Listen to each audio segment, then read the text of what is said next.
That wasn't my favorite lesson of all time to preach. I told my wife, I said, I've never been so happy to get out of the pulpit after that sermon. But today we're going to take a look at the culmination that started in Genesis chapter 12, when God made a promise to Abraham that he would have descendants. And we see it, we'll pick it up here in Genesis chapter 21, verse 1. Now the Lord was gracious to Sarah, as he had said, and the Lord did for Sarah what he had promised. Sarah became pregnant and bore a son to Abraham in his old age, at the very time God had promised him. Abraham gave the name Isaac to the son Sarah bore him. When his son Isaac was 8 days old, Abraham circumcised him as God commanded him. Abraham was 100 years old when his son Isaac was born to him. Sarah said, God has brought me laughter, and everyone who hears about this will laugh with me. And she added, who would have said to Abraham that Sarah would nurse children, yet I have borne him a son in his old age. What do we learn here? God is faithful to his promises. God is faithful. It says here, as he had said, the Lord was gracious to him. What he had promised came true. At the very time God promised him. Abraham was 100 years old. Now, do you think that was a coincidence? Do you think God just says, oh, wherever it lands is okay? No, 100 years old, you go, whoa, that's old. 100 years old. God did that on purpose to confirm his faithfulness. And as we keep reading here, God highlights the uniqueness of Isaac by naming him. He gives him a name. The name Isaac means he laughs. And it's interesting because this whole concept of laughing takes a different form throughout the successive chapters of Genesis chapter 12 through 21. Remember Abraham, when he first heard about it, he's like, what? He laughed. In Genesis 17, verse 17, Abraham fell face down. He laughed and said to himself, will a son be born to a man 100 years old? Will Sarah bear a child at the age of 90? He laughed. Now that was a different laugh. That was a laugh like, are you kidding? No way! That was more the cynical style laugh, right? It was like, right. And then Sarah laughed. Remember her? She was there in their tent, and she was listening. She was eavesdropping on the conversation that Abraham was having with the three men. And she laughed to herself. And she said, is this really going to happen? This is more like a, really? No. That's a joke. But then people laughed at them because they were so old. It's like, are you kidding? You're not going to have a kid. That's just way too old. And finally, here she's laughing. Sarah's like, she's so happy. How many mothers have out there? Raise your hand if you've had a kid. Okay, after you went through the process of having the kid, we'll just call it the process, and the baby was there on you, you're resting in bed. Was there a little smile of joy? Was there maybe a little laughter? Just like, whoa, this is awesome. Was it painful? Yes. Okay, I can't even imagine. But you laughed. You said, this is so awesome. This is incredible. But imagine a woman who's 90. 90 years old. Okay, right. She said, I'm not 90. Okay, just imagine. Let's imagine one of our senior members, our mature members, just says, hey, I got an announcement for everybody. I know this is a big surprise. I'm pregnant. I'm going to have a baby. You'd be like, what? Are you kidding? Wow. People would laugh, just like you're laughing right now. This brings up the point of whether you believe God is truly faithful. All this is written for a reason, right? It's not just so we can have an interesting story. It's written for a purpose, for our benefit. When we have to wait, we tend to lose hope and lose confidence in God. God is faithful. He fulfilled every promise he made.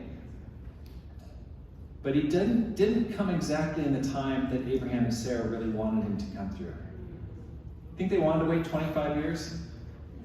Heck no. They're like, this is happening a little later than my time frame. Why is this story in here? To give us hope and direction in the challenges we're facing. Remember 2 weeks ago when Pedro Garcia preached? Talked to a lot of people. They were really impacted by his phrase, expectation, frustration.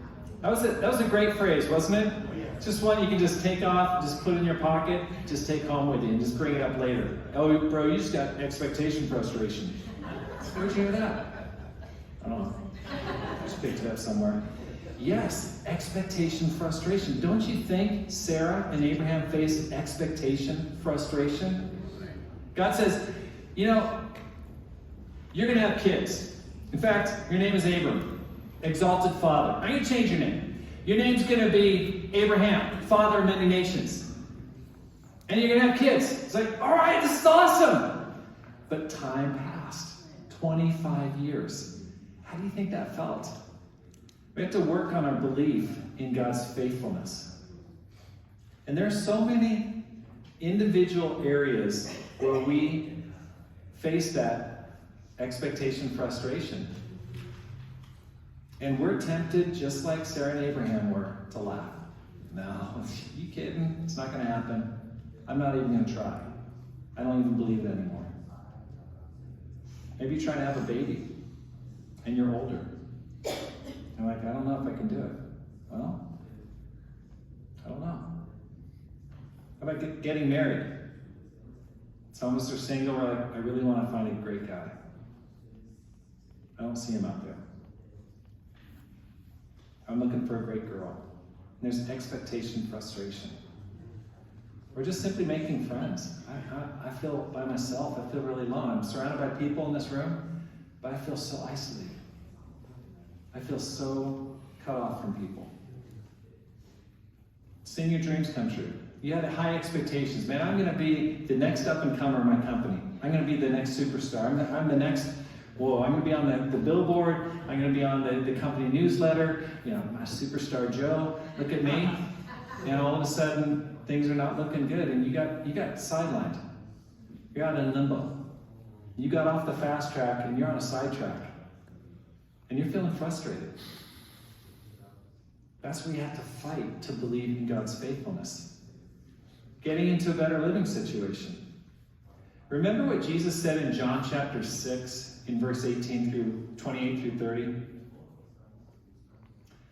People came up to Jesus and asked him, what must we do to do the works God requires? They want to know, what do we need to, what do you expect of us? What does God expect of us? Jesus could have said so many things. Old Testament, there's like over 600 laws. Could have brought up so many things. He said, what do we need to do the works God requires of us? You know what his answer was? The work of God is this: to believe in the one he has sent. I want to tell you, the hardest work you're going to do is the work to believe in God.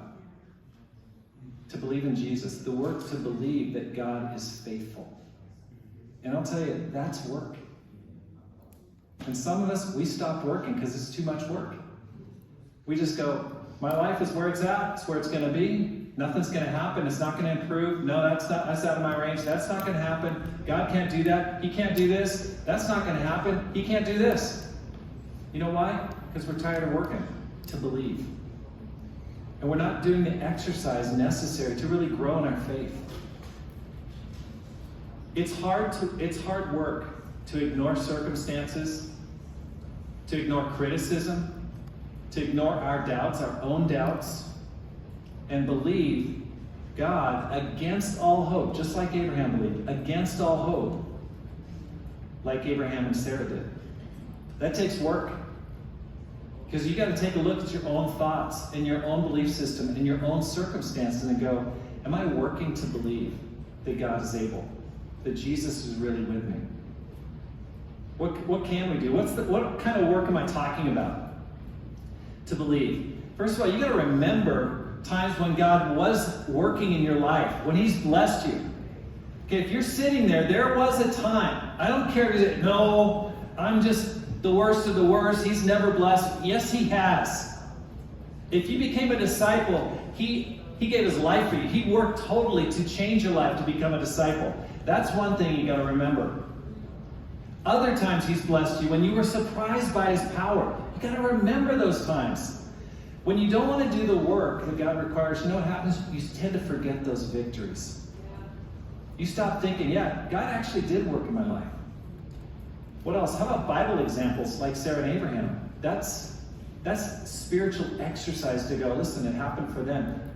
Great things can happen in my life, no matter if I'm 80 or 90 or 100.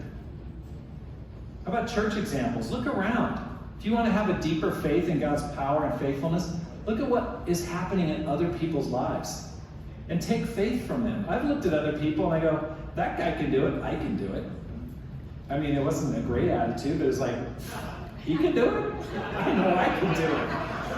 I go, but whatever helps you, look around and go, listen, God bless this person. He's at work. How about taking captive every thought? Some of us, we have an extremely negative mindset. We have a fallen mindset. And just when we try to get hopeful, that negative thought says, what are you thinking? It's not going to happen in your life. And you're like, where's that thought coming from? And the Bible says, take captive every thought and make it obedient to Christ. That's doing work to become a strong believer in God. Another thing you can do is act on faith. Take action on faith and see God come through. I want to lift up John and Martha Love. Amen. Go ahead and stand up, John and Martha. I'm going to embarrass you real quick. Okay, John and Martha, they're Kevin and Erica's parents. Okay, that's... Come on. Okay. Kevin's mother-in-law, father-in-law, and that's Erica Lou's mother. So go ahead and have a seat there. I just want to talk a little bit about them. Guess what? They're joining the mission team to Green Valley at Sahuarita.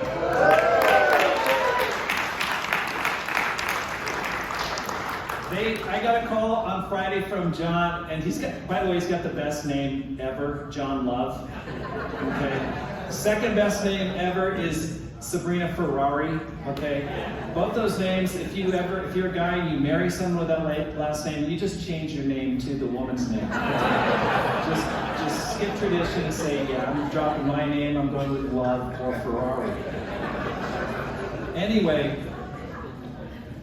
they wanted to go on a mission team in retirement, and so they moved to a place, and that's where they're at.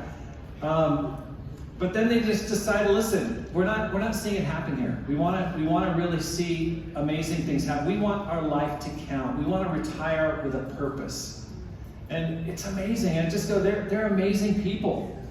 So what are they going to do? They said they're going to sell their house and they're going to move to Green Valley, buy a house, and they're going to help build the mission team in Green Valley and Sahuarita.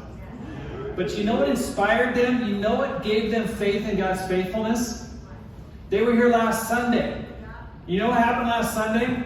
Carl and Jerry got baptized.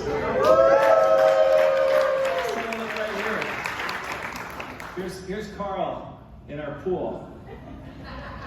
Amen.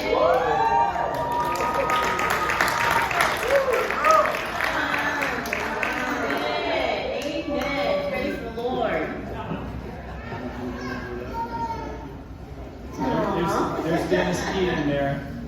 And Dennis and Patricia and the Badziaks and Karen Clark studied the Bible with Jerry and Carl.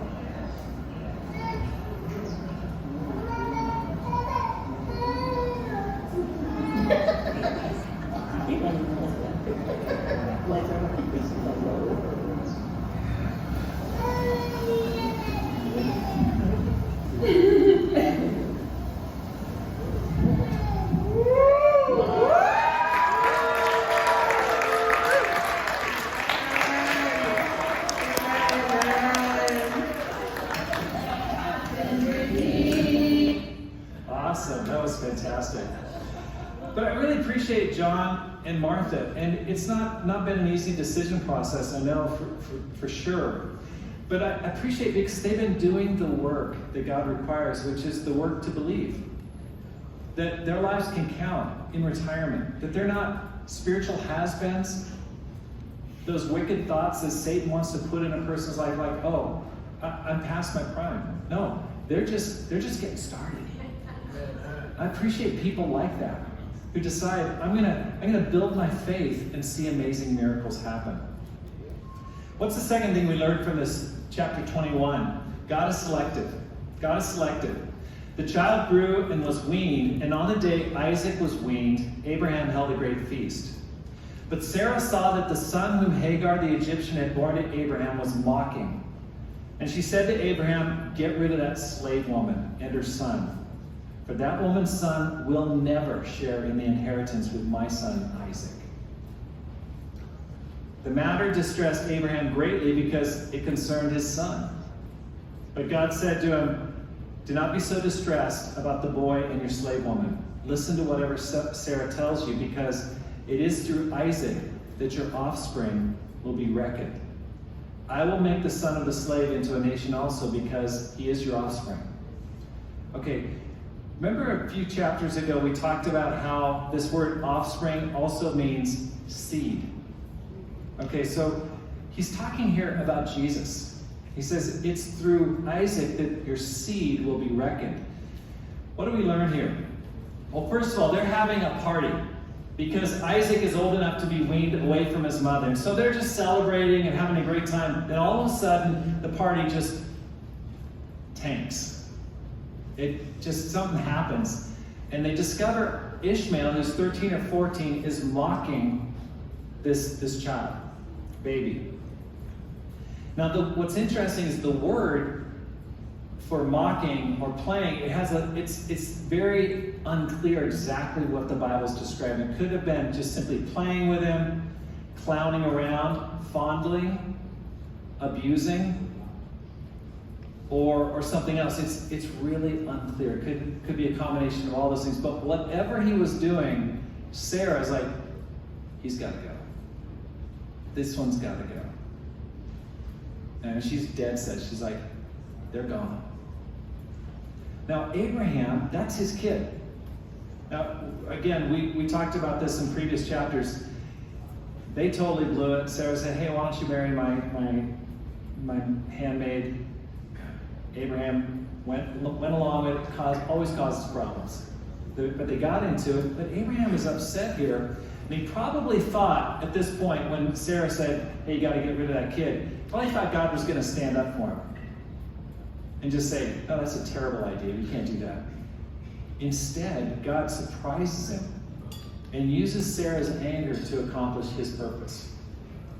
Instead of saying, no, that's a terrible idea, don't overreact, he says, actually, I want you to listen to Sarah and let them go. Can God use bad circumstances to accomplish good ends? He does it all the time. He does it all the time. I think about on a personal level. My wife was on a mission team to Cairo, Egypt.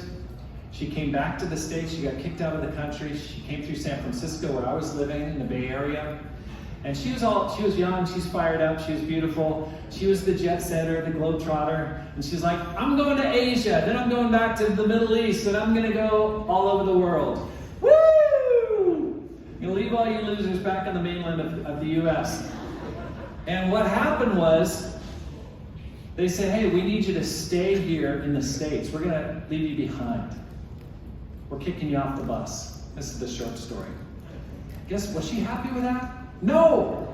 She was mad. I mean, she seriously thought about walking away. I think she shared this at the Wednesday, right? Okay, so this is for the guys. So she was so upset. And she's like, I'm leaving. I don't know if I'm going to come back to church or whatever. And she's had all these weird thoughts. But she decided to stay. Guess what happened? A year later, we got married. Was it a good thing for her? No, at the time it was terrible. But something good came from it. God works through these situations so many times. Are you going through a tough time right now? You better better just open your eyes, because God may be doing something good through something bad. Okay, let's take a look at how the New Testament approaches this story. Paul mentions this and refers back to the story in Galatians chapter 4. Tell me, you want to be under the law. Are you not aware of what the law says? Okay, let me give you a little background here. In the church in Galatia, you had two types of Christians. You had those who were converted from a non-Jewish background, and you had those also who came from a Jewish background. And those who came from a Jewish background wanted those who came from a non-Jewish background to assimilate and take on the Jewish habits that they themselves grew up with. And they said, hey, you need to be more like us. And so Paul is saying, no, you don't need to at all, actually.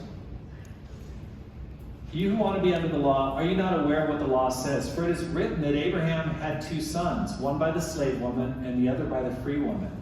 His son by the slave woman was born according to the flesh, but his son by the free woman was born as a result of the divine promise. These things are being taken figuratively. The women represent two covenants. One covenant is from Mount Sinai and bears children who are to be slaves. This is Hagar. Now, Hagar stands for Mount Sinai in Arabia and corresponds to the present city of Jerusalem because she's in slavery with her children.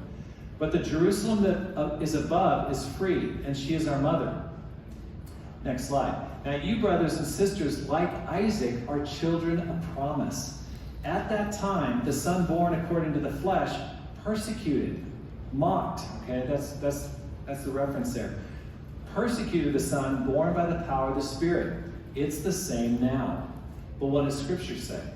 Get rid of the slave woman and her son, for the slave woman's son will never share in the inheritance with the free woman's son.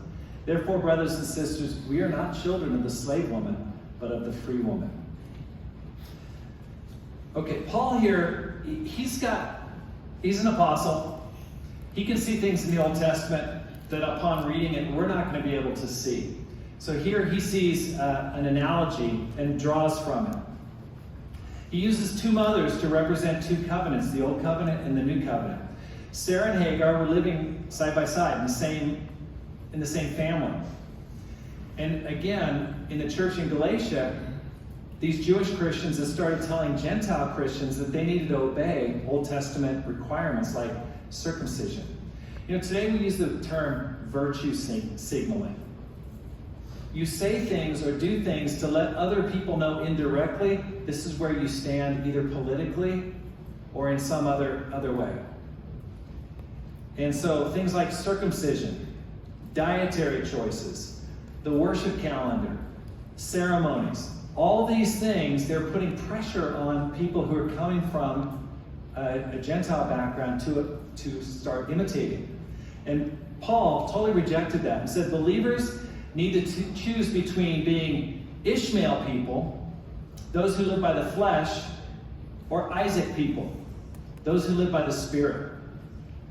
Now let's try to bring this down to us today. Okay, how could we apply what he's talking about? Let's bring this down to home.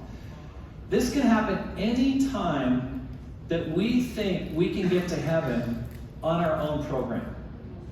This happens all the time. We come to church, you hear a sermon about Jesus, you're like, that's good for them. I'm a good person. I don't need that. I'm going to be an ethical person. I'm going to follow some good rules and some morals, and I'm going to get to heaven that way. God's going to let me in.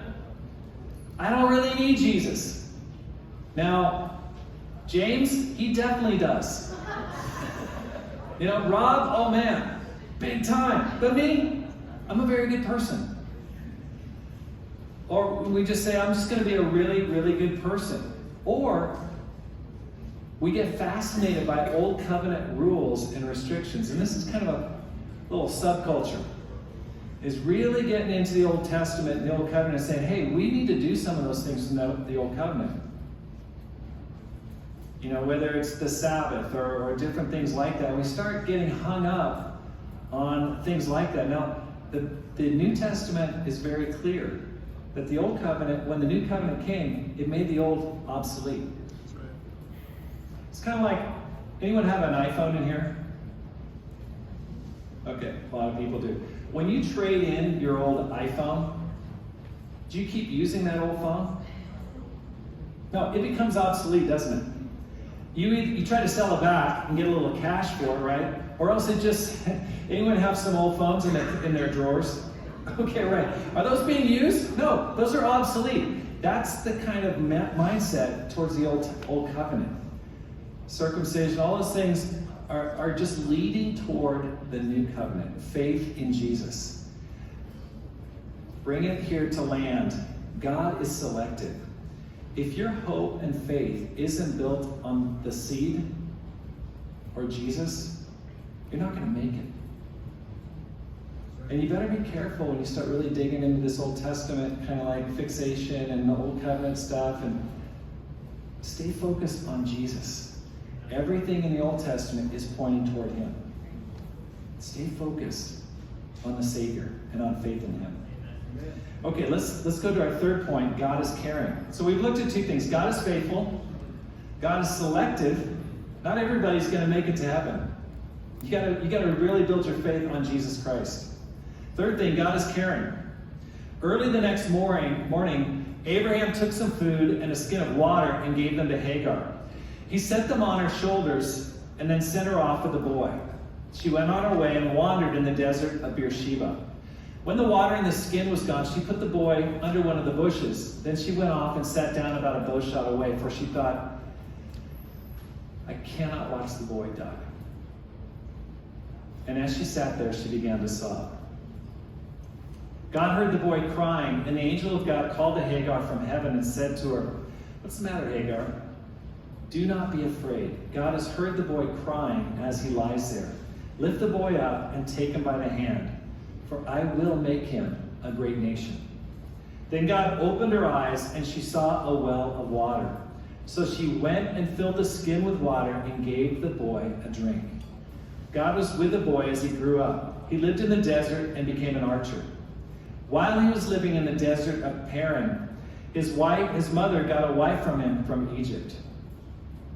Okay, great passage here. So Abraham, I want you to imagine this. This is your son. Now you're happy you got a second son, but for 13 or 14 years, this is your one and only son, Ishmael. Can you imagine God saying, you got to kick him out? It's so hard on him. But yet, whenever Abraham is faced with a tough decision, what does he do? He gets up early and gets on it. He gets up early and gets on it. It's interesting. He gets up very early in the next morning, and he sends her. He works on getting her moving off in a different direction. It's the first thing he does. What do we learn? Obedience is the first duty of faith. When you're faithful, you take action. You're obedient to God. When faced with something difficult, do you make it the first thing you do in the morning? I talk to disciples all the time, and you know what? You know what's hard for you? Reading your Bible and praying. Being close to God. It goes back to the work of believing in God. Spiritual exercise for you is a chore. And if it happens, it may happen some other time, but not first thing in the morning. Now, I'm not saying that has to be your first thing, but when you face difficult challenges in your life, let's say you get in a fight with a brother or sister in the church, and you know this could go on for the next couple of decades. Are you the type person who says, you know what, I'm going to call that person first thing in the morning and deal with it? I really appreciate people who just swallow the frog and just say, hey, I'm going to deal with this right off the bat. Now, some of you, I know your situation. You've got issues right now that you've been procrastinating on for months, even years. You haven't settled things with other people in the church. You're avoiding it. And I go, this is where Abraham, anytime God made him do something difficult, he got up early and tackled it. It will never get easier with time. Having a quiet time, exercising. Anyone in here would like to lose a little weight? Okay, maybe a few people. Don't have to raise your hand. Okay, well, ask yourself, what's your current first thing? What are you doing first thing in the morning? What is your routine? Now, we're not going to count coffee because that's got to be the first thing. That's before the first thing. We'll just call that get you into the first thing. Coffee does not count. Okay, no one's going to tell me any differently. But after the first thing, what is your first thing? Is it something difficult? Or is it like, I'm just going to check Facebook or I'm going to check YouTube videos? Oh, I love cat videos. They're just awesome. Is that your first thing? We need to imitate Abraham and tackle the tough stuff first. Now let's keep going here in this passage and take a look at two blessings that God gave to Hagar. He gave him a spiritual blessing and he gave him a physical blessing. God appears to Hagar a second time. Remember earlier when Hagar was being mistreated by Sarah? She went out in the desert that time too, and God showed up. God shows up to her again. And he hears the boy crying. What's the boy's name? Ishmael. What does Ishmael mean? What's the etymology of Ishmael? It means God will hear. Isn't that cool? And God heard the boy crying. Really awesome. He promises that the boy will become a great nation and that he's going to become the father of the Arab nations. You know the current Arab nations? They all owe their life to this guy, Ishmael. And this revelation, though, it's only given after an intense ordeal in the desert. This woman, they run out of water. They're out in the middle of nowhere. She's wandering. She's got this 13 or 14-year-old. She can't help him. She's crying. And she's just like, I can't even face this. This is so bad. I want you to think about a time when you felt really, really down. I mean, you felt really, really low. That's the kind of feeling this woman has. She's like, my son's going to die. I'm going to die. This is it. It's all over. Right then is when God reveals his plans, his promises, and his blessings to this woman and her son. It usually comes after a heavy-duty faith ordeal.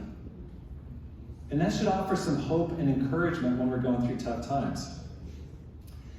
It reminds me of Moses' request for a sign. Remember when he was really nervous about going to Pharaoh? He'd been a shepherd for 40 years. He's out in the middle of the desert. He's all scruffy and stuff. He's long past his time when he was the prince of Egypt. And God says, hey, Moses, I got a little job for you. Go back to Pharaoh, who tried to kill you earlier, and get the entire nation out and bring them into the promised land for me. He's like, send somebody else. He's like, you got the wrong person. And then he does something. He says, listen, God, I need you to give me a sign. I need you to give me a sign here to get me stronger. And he says, okay, I'm going to give you a sign. And in Exodus chapter 3, verse 12, we read about the sign God gave him. He said, and God said, I will be with you, and this will be the sign to you, that it is I who have sent you. So Moses is like, oh, awesome. Okay. He had a cloud of fire. What's going to happen? He's like, all right, I'm waiting for it. God says, when you brought the people out of Egypt, you'll worship God on this mountain. Now, Moses is sitting there going, no, I need the sign now. Not after I've done this scary thing. God says, no, I'll give you a sign, no problem. After you've saved the entire nation and faced Pharaoh, then come on back and you're going to worship right here, and that'll be the sign. See how God works? Now, that's not always that way. There are other times when he does give us a sign beforehand, but it's usually after we've chosen to take some kind of scary action. I want to ask you this. Are you waiting on a sign from God to do something? Are you waiting for God to show you something? God often says, hey, you go first. Then I'll show you everything you need. Then I'll meet you in the place of blessing. Take action first. Sacrifice first. And see if God doesn't show up. Now, I want to talk to every disciple who's gone through COVID. That's everybody. Okay. You've come through a challenging time. And for many of us, we have really backslidden. We've taken a step back in our evangelism, in our giving, in our serving. We have totally just stepped back. And we're waiting for God to pour on the blessing in our life. We want God to give us a sign now. Then we're going to get fired up. You go first, God, and then I'll come through. But I want to tell you something. It's not going to happen that way. You're going to have to take the step of faith. You're going to have to go through the faith ordeal. You're going to have to go through the challenge. Then you're going to see God come through. What are you waiting for? I think about the plant that we did a church planting to Flagstaff, Arizona. In March of 2020, the leadership of the church in Phoenix sat down with me and said, hey, we heard that you are a church planter. We'd like you to plant a church in Flagstaff, Arizona. This is right before the full shutdown. This is early March of 2020. And I'm like, yeah, it's awesome. Let's do it. And then COVID hit. Now, at that point, I'm like, maybe we shouldn't do it. You know, I was like, everything's going nutso in the whole country, but I'm like, let's just do it. Let's see what happens. So we started, advertising for a team. Everyone's on, wearing their masks and stuff like that, trying to pull things together. We couldn't find a leader. We would have meetings, and all these people like, I think I want to go. Didn't have a leader. I interviewed so many different people. And I was waking up in the middle of the night, panicked. Now, I didn't share this on Sundays. But I'd wake up at 3 in the morning, I hope this thing comes off. What happens if we do all this planning and we can't get this church going? And we set the date for 2021, June of 2021. And 2 months before the church planting, I get a phone call. And I get a phone call from the church leader in Phoenix. He's like, hey, Rob, who's leading the planting? I'm like, I said, Forrest, God's with us. And I believe he's going to come through for us. That very day, I got a phone call from Forrest. And Forrest said, hey, I just got a phone call from a guy. And I think you should call him and interview him for the leadership position. He's looking around for like a campus ministry position. That person was Brian Mackey. And so I talked to Brian on the phone. I said, Brian, fly down next week. And we interviewed them and we hired them for the planting in Flagstaff. I was so afraid because I was like, this could be really embarrassing. Majorly embarrassing. And it could be a complete failure and a flop. But that's when God came through, when the pressure was the greatest. I was like, this is really intense. COVID, can't find the leadership, and that's when came through. Now take a look. This is a good news video that I just watched recently about what's happened in Flagstaff since the planting almost 2 years ago. Hey y'all, my name is Brian Mackey, this is my wife Abby. We have the great privilege and honor of leading the Flagstaff Church. And in Colossians, Paul writes that he's so thankful for the other disciples and because he's heard about their love that they have for the faithful. In Flagstaff, we feel so blessed because we haven't only just heard about it, but really, we've experienced it. You guys have been praying for us and giving and donating, and we're just so grateful to be able to have been doing what we have. And my wife's going to share about some of the good news. So because of your generous donations, we've been able to have a new facility. We outgrew our old facility, and so having this new facility has been such a blessing to us. We were also able to hire 2 campus ministers to be able to serve our campus ministry, and they've really helped grow a really healthy and vibrant culture within our campus ministry as well. We have 18 Bible studies currently going on in our church, which has been really encouraging and inspiring. And on Sunday, we're going to have our 13th baptism, which we're all fired up for to celebrate this Sunday. A couple Sundays ago, we also had 22 college students come to our Sunday service. It was exciting to see all the youth and the excitement surrounding that service. We've been sharing our faith now more than ever, which has been super inspiring because of an Acts sermon series that we've been having. It's just been really encouraging the church to continue to go out and be bold and share our faith. Some of the really, I feel like, coolest stories has been, recently I've had 3 college students come up to me, 3 of the college guys, and say, hey, Jan, I want to get baptized. And what was so cool is one of them goes, hey, I want to get baptized, how much does it cost? And, we have to explain, hey, financially it's not going to cost you anything, but spiritually, giving up your whole life is going to be what you're going to have to do. And so he was baptized a couple weeks ago. There's other 2 guys who will be baptized really soon. And then additionally, it's just been so neat because we've had people we're studying the Bible with get so excited about their Bible studies. They are telling others and other people that come out to church and saying, hey, you need to do Bible studies. And some of them are even joining those Bible studies to teach these newer visitors how to read and study the Bible. It's just been really cool. We're super excited. One of the things we're going to be doing with this year's donation is actually taking all of our campus ministry to Atlanta and North River. They run a campus training program to really teach and help equip our students to lead faithful and great lives as disciples on campus. We love you guys so much. Thanks so much for just everything you guys have done. Have a great day.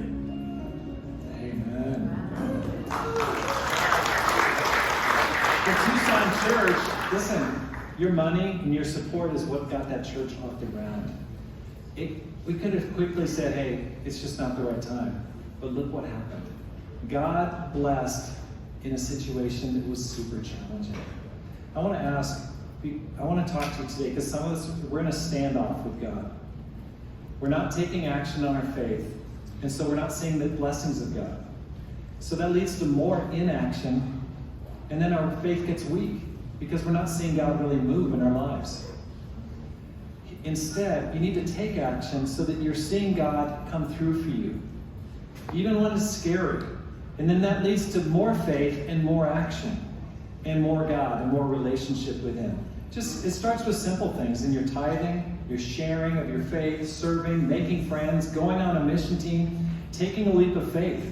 I love this phrase. It says, be bold and mighty forces will come to your aid. Okay, the second blessing to Ishmael was the physical blessing. They're out of water, they're in the desert, there's no hope, and then it says God opened her eyes, and she saw a well of water. There's a well of water there in 21:19, but she didn't see it. She's like so hopeless. She's like, we're dead. But there was a well right there. But she was blind to it. This is what commentators call a scene type in the Bible. And we'll see this in the very next chapter when Abraham is in a terrible situation, when he's about to kill his own son. But then God opens his eyes and he sees a ram stuck in a thicket. It was probably there, but he was so focused on his son, he didn't see it. When you're really going through tough times, I want you to keep this in mind, that there's hope out there. Maybe you've had thoughts of suicide, depression, wanting to get divorced, walk out on your wife or your husband. Maybe your kids are tanking. They're just doing terrible, and you're so discouraged. You're wanting to move. You're wanting to leave. You're wanting to do something terrible or destructive to yourself. If you're feeling anything like that, you're definitely not seeing everything around you. There is relief. Stress, fear, hardship, pressure, it creates tunnel vision. And you get so focused on your little world and the pain that you're experiencing right then and there, you can't see that right there is a well of water, is a blessing right there. Help can be right in front of you, but you just can't see it right now. And that's when you need to ask God to open your eyes to see it. New resources, friends, the Bible. Maybe you've been studying the Bible like, I already read the Bible. I don't get it. Listen, just because you read the Bible doesn't mean it's not right or it's not true. Read it again. God may open your eyes. I really appreciate Dee Cunningham. She's not here today because her kids needed help. But Dee is a faithful woman of God. And her husband died. She's a widow. He died fairly recently. But she adopted her children's children. And she's got a big family. But what's so impressive about Dee is that she's gone through so many difficult situations. But God has come through for her, and you wouldn't know, based on the smile on her face or her joy, the challenges that she's facing with regularity. I think of another person, Jackson Guthridge. Yeah. Jackson Guthridge. Let me ask Jackson to stand up here. I'm going to share a little bit about him. He was, okay, there we go. That's Jackson. He was sharing about how we've been studying the Bible with Jackson. He was at a super low point. He decided to go on a hike to Seven Falls just to kind of clear his head.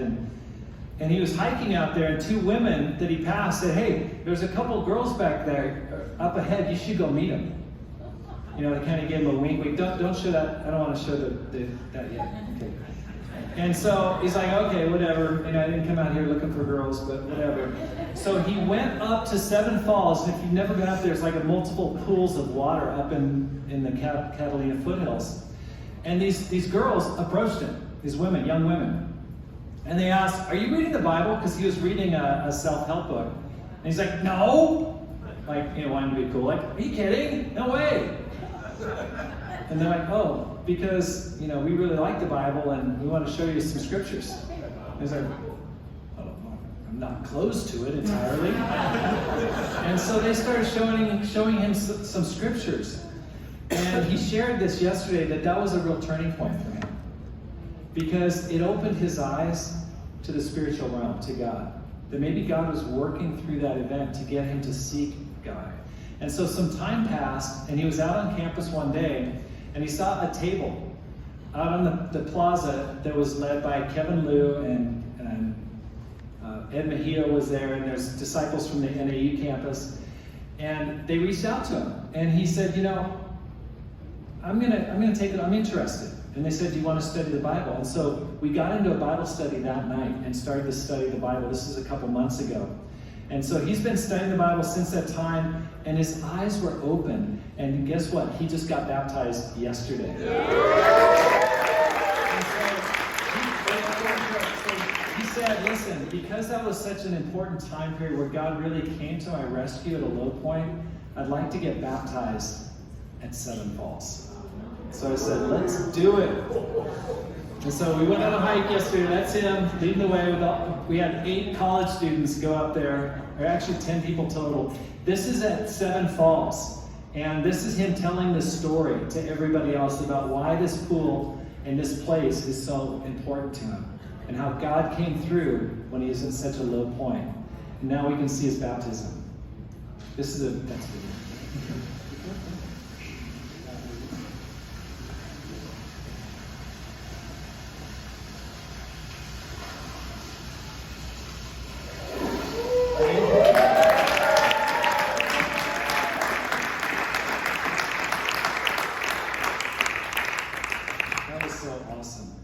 But God was with him when he was at a low point. And listen, if you are going through challenging times, you need to open your eyes. Look first for God and look for the blessing. Ask God to open your eyes. Let me close with some next steps here. Next slide.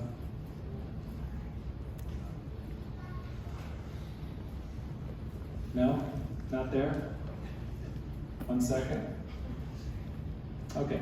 First of all, imitate Abraham and get up and face your hard task first this week. Secondly, take a small action step by faith this week. And finally, ask God to open your eyes and look for his blessing. Thank you very much.